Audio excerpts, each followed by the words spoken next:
Hello friends, how are you all? Today we will start with the second part of the third chapter, that is kingship, caste and class. Earlier societies 600 BC to 600 CE. In the first part we saw the critical edition of the Mahabharata, rules of marriages, Gotra system, importance of mother. So in this video we will see the rest of the chapter. Social differences within and beyond the framework of caste. Now, Brahmins claimed earlier and they laid down in Dharmashastra and Dharmasutras that they were ranked first. And while placing the groups, Shudras and Untouchables, they were been put at a very bottom level. The position within the order were supposed determined by the birth. That was the saying of the Brahmins. Now, Brahmins were supposed to study and teach the Vedas, perform sacrifice, and get sacrifices performed, and give and receive the gifts. Kshatriyas were to engage in welfare, protect people, and administer justice. They also need to study the Vedas, get sacrifices performed, and make gifts. And the last three occupations were also assigned to the Vaishyas. Shudras were assigned only one occupation, that of serving the three higher ones. Now, the Brahmins involved two or three strategies for enforcing these norms. First was, one order was to divine origin. Second, they advised kings to ensure that these norms should be followed within the kingdom.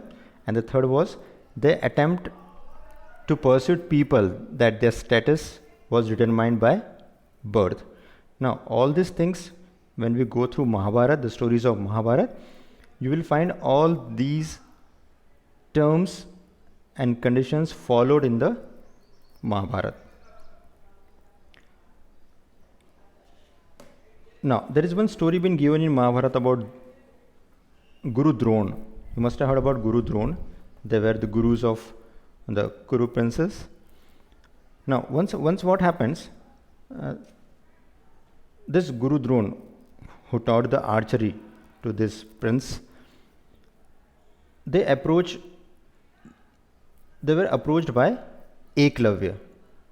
He belonged from a forest, and Drona, he knew the dharma, so he refused to have him as his pupil.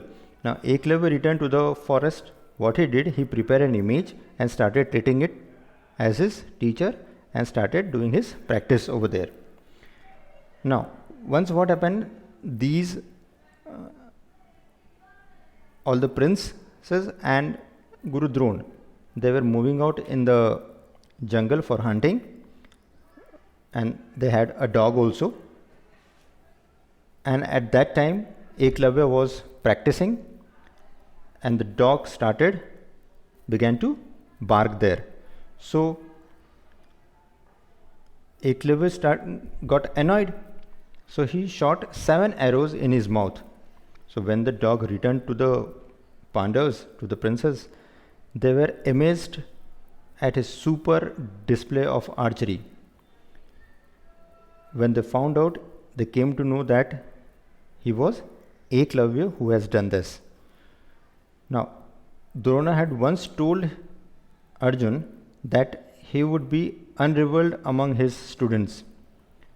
So, Dronacharya went to Eklavya and demanded for his right thumb as a fee.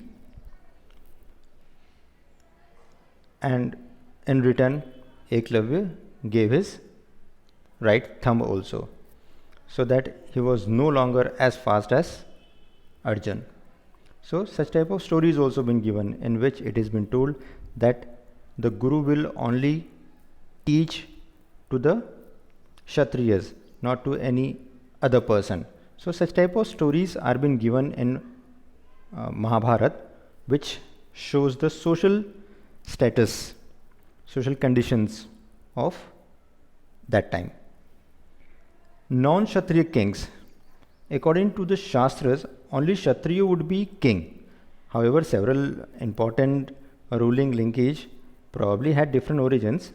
The social backgrounds of the Maurya, who ruled over a large empire, had been hotly debated, while later Buddhist texts suggested they were Kshatriyas. The Maurya, who ruled over a large empire, being a low origin. After that, Shushans and Kauravas, the immediate successor of the Maurya, were Brahmins. The Shakas, who came from Central Asia, were regarded as barbarians or outsiders. Rudradaman, the best known Shaka ruler, rebelled Sudarshan Lake. He also claimed that there was no intermarriage among members of the four Varnas. So these were the earlier people thought only Kshatriyas should be the king, but it was been seen that many other rulers were also there. Jatis and social mobility. In Brahmachal theory, jatis like Varna was based on birth. If you take birth in Brahman, so you will become Brahman, and if you have taken birth in Kshatriyas, so you will become Kshatriya. Number of Varnas was fixed at 4. Only 4 Varnas were there, but there were no restriction on the number of jatis. People lived in the forest were assigned occupational categories such as the goldsmith or Suvarnakara. Did not easily fit in Varna system, so classified as a jati. Jatis which shared a common occupation or professions were sometimes organized into sharins or guilds. Beyond the 4 Varnas, now if we talk about only 4 Varnas, what were beyond that? So population whose social practices were not influenced by Brahmachal ideas. They were also figured as odd, uncivilized or even animal-like. So like Eklavya belonged from a forest area, Nishada. So that is one of the example. Sometimes those who spoke non-Sanskritic language were labeled as looked down upon. So they were not given that importance. There is one story also been given of a tiger-like husband. So once upon a time, what happens in Mahabharata, the story has been given. The Pandavas had fell into the forest. They were tired and they fell asleep. So Bhim, who was one of the Pandavas, who was keeping watch in the night. Now one man-eating Rakshas sent his sister Hidimba to capture them. Now she fell in love with Bhim, transformed herself into a lovely princess and proposed him. But he refused. Now the Rakshas arrived meanwhile and challenged Bhim to have wrestling with him. So Bhim accepted the challenge and killed her brother, Hidimba's brother. And meanwhile the others woke up by hearing the noise.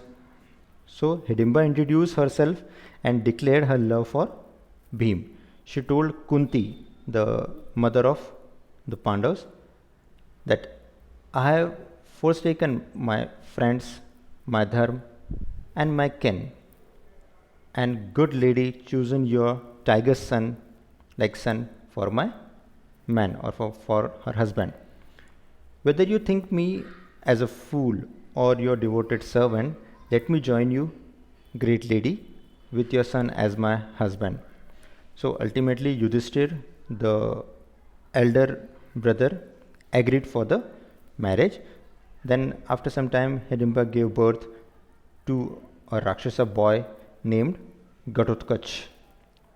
So some stories also suggest that the term Rakshasa is used to describe people whose practice were different from those laid down by the Brahmachal text. So these are some of the stories been given.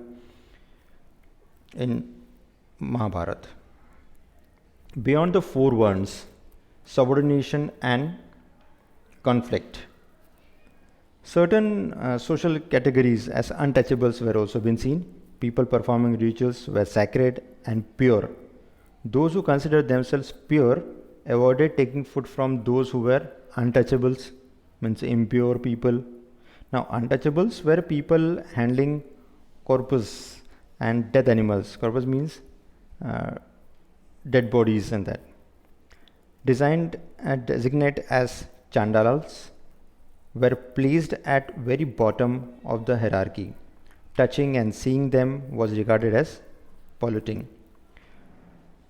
The Chinese Buddhist monk Faxian in 5th century also wrote that untouchables had to sound a clapper in the street so that people could avoid seeing them. So whenever they need to move from a village area, they need to clap.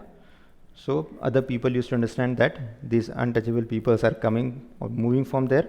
So they used to close their eyes and they used to move aside so that they should not be seen.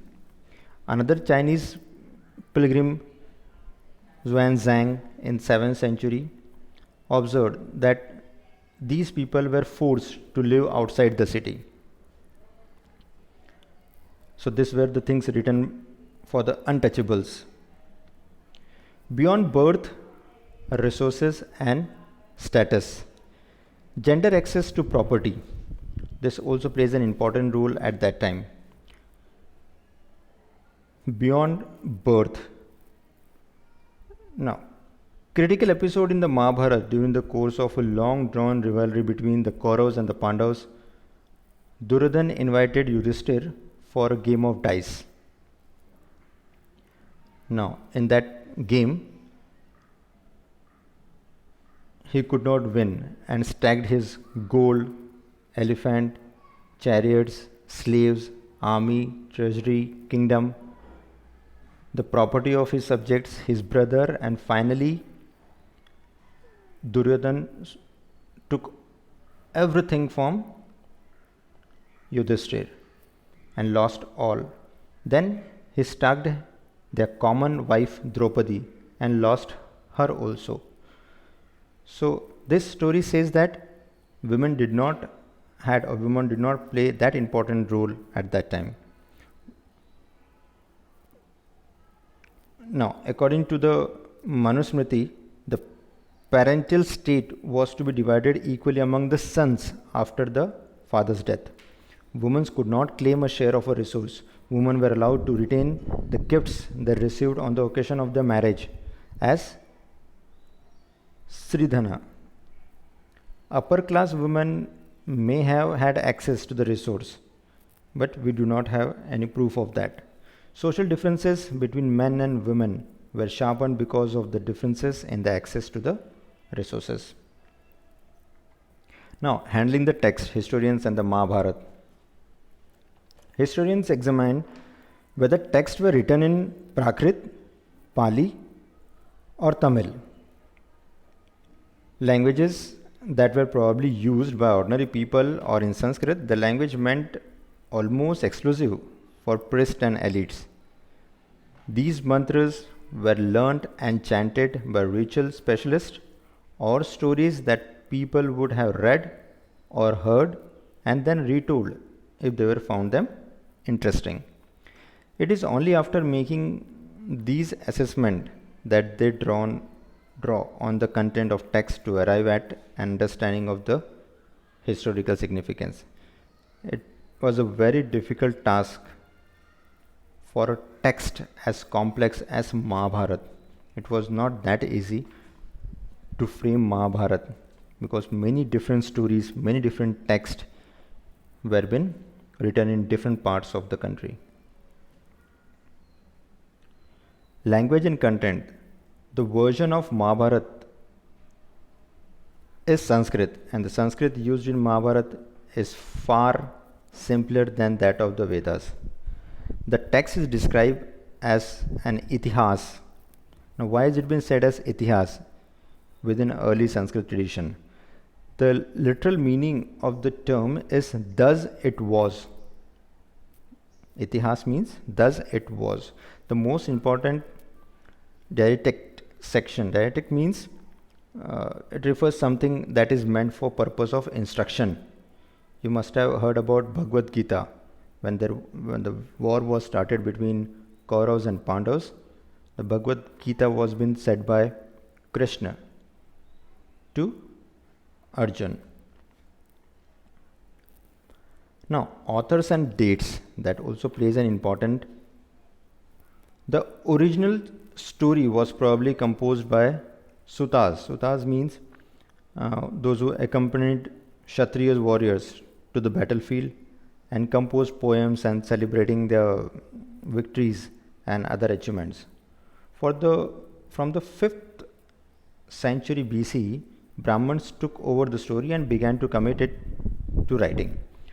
The composition of the text between 200 BC and 200 CE, there was a period when the worship of Vishnu was growing its importance. Means Krishna system was there. The text, which had less than 10,000 verses, grew to comprise about 1 lakh verses. This enormous composition is traditionally attributed to the sage called Vyasa. Ved Vyas you must have heard. So where there was only 10,000 shloks when comprised, that reached to 1 lakh shloks.